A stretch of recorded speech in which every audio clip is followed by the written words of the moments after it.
কি ভাবছেন বাড়িতে চ্যবনপ্রাশ বানালাম কিভাবে? চলুন আজ আপনাদের বাড়িতে থাকা কিছু উপকরণ দিয়েই আপনাদের চ্যবনপ্রাশ বানিয়ে দেখাবো। আর যেহেতু ঠান্ডাও পড়ে গিয়েছে আর চ্যবনপ্রাশটা খাওয়াটাও খুব ভালো, তাই এই তো আমলাগুলো বাজার থেকে, আর এই সময় বাজারে আমলা খুব কম দামে পাওয়া যায়, আর দোকান থেকে এত দাম দিয়ে কিনে আনার থেকে চ্যবনপ্রাশ আপনারা বাড়িতেই বানিয়ে নেবেন। আর প্রচুর হেলদি আর প্রচুর ইমিউনিটি বুস্টার, অবশ্যই আপনারা বাড়িতে ট্রাই করবেন। প্রথমে আমি আমলাগুলোকে ভালো করে ধুয়ে স্টিমে বসিয়ে দেবো। 15 থেকে 20 মিনিটের জন্য আমি স্টিম করে নেব। চ্যবনপ্রাশ বানানোর জন্য যা যা লাগবে আমি সব রেডি করে নেব। তুলসী পাতা নিয়েছি, এটা বাড়ির তুলসী, একটা নিয়েছি লাল তুলসী আর একটা সাদা তুলসী। বাড়িতে দুটোই তুলসী ছিল, দুরকম, তাই সব তুলসী তুলে নিয়েছি। আর গুড় নিয়েছি, আমি চিনি ব্যবহার করব না, গুড় ব্যবহার করব।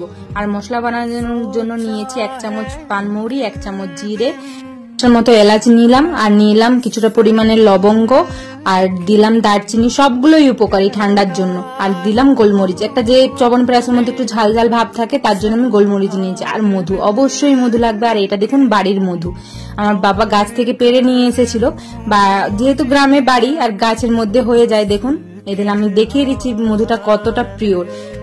মধু যখনই দেখবেন জলের দেওয়ার পরে এইভাবে সুন্দরভাবে মিশে যাবে, তাহলেই বুঝতে পারবেন যে মধুর মধ্যে কোনো কিছু মেশানো নেই। আমি একবারও গোলালাম না, তাতেই দেখুন মধুটা একদম জলের সাথে মিশে গিয়েছে, তাহলেই বুঝতে পারবেন যে এটা আপনারা আসল মধু নিয়েছেন।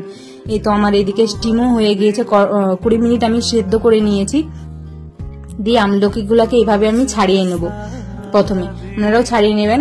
আর এবার পেস্ট বানানোর আছে, তুলসী পাতা আর আদা নিয়েছে, আদাটা দেখানো ভুলে গিয়েছিলাম, আদাটা তুলসী পাতা পেস্ট করে নিলাম। তারপর আমলকিগুলোকে নিয়ে আমলকিটারও পেস্ট করে নিলাম। দেখুন আপনারা এইভাবে পেস্ট করে নেবেন। এরপর কড়ার মধ্যে অল্প পরিমাণে যে মশলাগুলো আমি নিয়েছিলাম সবগুলোকে আমি হালকা করে গরম করে 1 থেকে 2 মিনিট মতো গরম করে আপনারা গুঁড়িয়ে নেবেন। এরপর কড়ার উপরে আমি দিলাম 1/2 চামচের মতো ঘি দিলাম। এর উপরে যে আমলকিটা আমি পেস্ট করে রেখেছিলাম ওই আমলকিটা আমি দিয়ে ভালো করে নাড়াচাড়া করব। একটু একটু নাড়তে নাড়তে আপনারা এবার সবকিছু এক এক করে মেশাতে থাকবেন।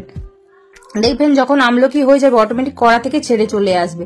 দেখুন আদাটা আর যে আমি তুলসী পাতাটা বেটে রেখেছিলাম সেটাও ওই আমলকির মধ্যে দিয়ে দিলাম। এটাও এবার ভালো করে নাড়াচাড়া করব। কিছুক্ষণ পরে গুড় আমি 2 চামচের মতো গুড় অ্যাড করেছি। আমি খুব বেশি নিয়েছি অনেকটাই, কিন্তু অতটা গুড় আমি অ্যাড করিনি। 2 চামচের মতো গুড় অ্যাড করেছি। ওটাকে এবার ভালো করে মিশিয়ে জ্বলবে। আর স্বাদ মতো একটু লবণ দিয়ে দিবেন। লবণ বলতে আমি এটা রক সল্ট দিয়েছি, আপনারা বিট লবণ থাকলেও একটু দিয়ে দিতে পারেন, একটু স্বাদের জন্য লাগবেই লবণটা।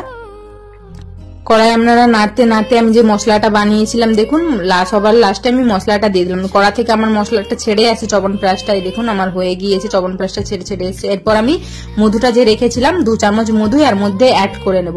বিশ্বাস করুন এত সুন্দর স্বাদ হয়েছিল, আমি নিজেও ভাবতে পারিনি যে সত্যি বাড়িতে বানানো চ্যবনপ্রাশের স্বাদ এত সুন্দর হয়ে যাবে।